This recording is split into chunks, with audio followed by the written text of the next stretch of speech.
Hi, my name is Gloria Abrego, and the genetic disorder that I'm going to be talking about today is called Duchenne Muscular Dystrophy. So before we get started, I'll kind of explain a little bit about what that is. Duchenne Muscular Dystrophy is basically a genetic disorder that's characterized by progressive skeletal, muscle, and cardiac dysfunction. So muscle degeneration and weakness is due to the alterations of a protein called dystrophin. Dystrophin helps keep muscle cells intact, and DMD, which is the short name for Duchenne Muscular Dystrophy, is one of 4 conditions known as dystrophinopathies. So the conditions known as dystrophinopathies, some other examples of this is Becker muscular dystrophy, BMD. It's considered to be a mild form of DMD. Then there's intermediate clinical presentation between DMD and BMD. And then DMD-associated dilated cardiomyopathy, heart disease, with little or no clinical skeletal or voluntary muscle disease. So what are dystrophinopathies exactly? Well, they're X-linked progressive hereditary degenerative diseases of skeletal muscles. So these conditions are caused by either the absence or deficiency of muscular dystrophy. DMD is an example of the absence of dystrophin, the protein, and Becker's muscular dystrophy is an example of a deficiency of dystrophin. Both are considered to be allelic disorders. So what causes the onset of DMD, or what happens on the onset of DMD? It's usually occurring in children in their early stages, specifically between ages 2 and 3. Primarily it's affected in boys, but in rare cases it can be also affected in girls. And we'll explain a little bit further on why that is in an upcoming slide. So the effects of muscles leading to chronic muscle defects. This DMD affects the muscles that lead to the chronic muscle wasting. In Europe and North America, to give you an idea of how many people get it, there's about 6 per 100,000 individuals that have DMD. What do the symptoms look like? Some of the symptoms will present themselves in early signs of childhood, like delayed ability to sit, to stand, delayed ability to walk, and sometimes they'll have difficulties learning how to speak. So progressive weakness and atrophy of both skeletal and heart muscle.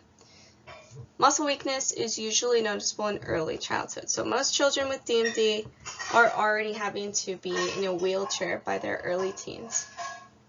Additionally, there can be heart and breathing problems. They can start occurring during the early teen years and lead to serious life-threatening complications, such as death. Also, another disease I kind of wanted to touch on is called dermatomyositis. This is not a genetic disorder, but it was interesting that I found it to be very similar to the genetic disorder DMD. Dermatomyositis is an autoimmune disease, and it's similar because they both have muscle weakness and atrophy. So the difference is that dermatomyositis is most common in adults, whereas DMD is most common in children. So they're the same, but they're not the same. And if you want to look a little bit more into it, you're more than welcome to look up this name, dermatomyositis. But for now, we'll skip on to the next slide. Who founded DMD? It was this guy. And as you can guess, his name is also found in the name of the genetic disorder. Guillaume Benjamin Armand Duchenne. He was a French neurologist, and he discovered this in the 1860s. At that time, there was little knowledge on the causes of any type of muscular dystrophy. However, in 1986, a gene was identified that was associated with DMD, and dystrophin the following year was what was discovered. The lack of the dystrophin protein in muscle cells caused them to be fragile and easily damaged.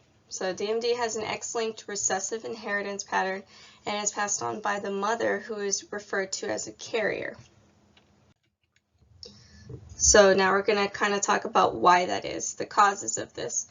Males cannot actually pass an X-linked gene to their sons because they always pass their Y chromosome. However, males would pass the defective gene to all of his daughters. The X-linked genetic disorders are conditions that are caused by an abnormal A gene on the X chromosome, which is most common in males. So females with the defective gene on their X chromosome are the ones who are considered to be carriers, whom usually do not display symptoms. Female carriers of an X-linked disorder have a 25% chance with pregnancy to have a carrier daughter. They have a 25% to have a non-carrier daughter, 25% chance for their son to be a carrier, but also a 25% chance for their son not to be a carrier. So as we're looking at this skeletal version of a human, the red signifies where the muscle loss would be in a person. So in the early stages of DMD, the shoulders and the upper arms of the muscles, and then also in the muscles in the hips and the thighs. As you can tell, this would lead to the difficulties in getting up off the floor, climbing stairs, maintaining your balance, and raising your arms, holding the steering wheel, or even brushing your hair. Those would all be difficult activities to do. And then I did try doing my phylogenetic map. However, when I did the sequences for it, there were very few that were actually above 80%. There's only 2 actually. But I did take a screenshot so I can kind of verbally walk you through it. So we've got the Homo sapiens with the XP21 gene, which is DMD, right there at the 100%. And then we go down to our next similar sequence, which is the Pantroglodytes, chimpanzees. And we look, it's 97.47%. So I did get those 2 here. I tried uploading a map, but you need to have at least 3. What I wanted to add was the Lutra, which is an otter, but it's at 71% similarity. And then the next one is Canis lupus, which is considered to be a gray wolf. So that's 74.32%. So on to the next slide. What is the lifespan of those diagnosed with Duchenne Muscular Dystrophy? Until recently, most did not survive beyond their teenage years.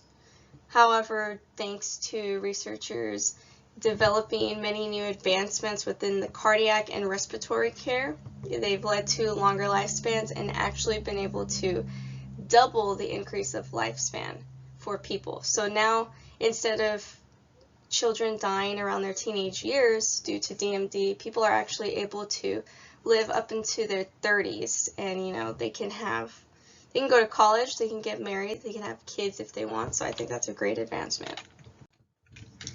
But is there a cure?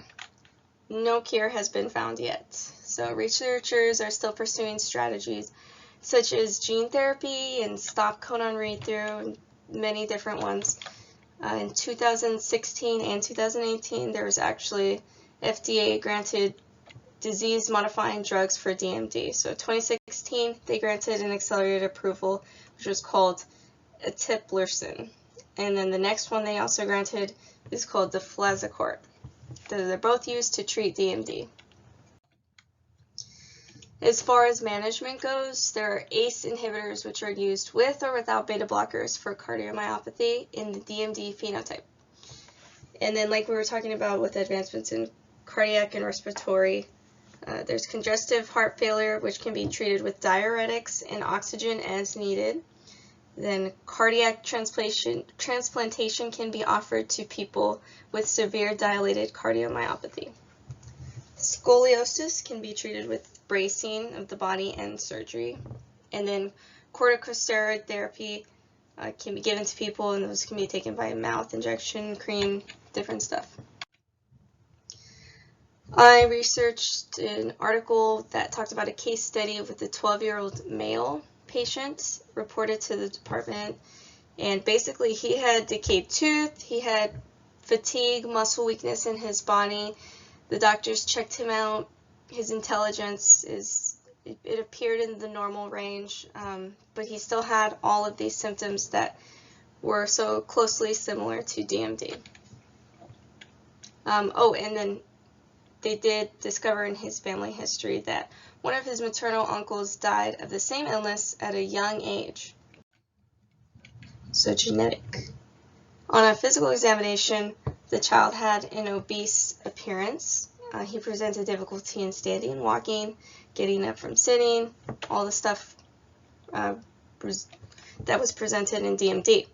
So these pictures right here show his proximal muscle weakness of upper and of lower limbs and calf hypertrophy.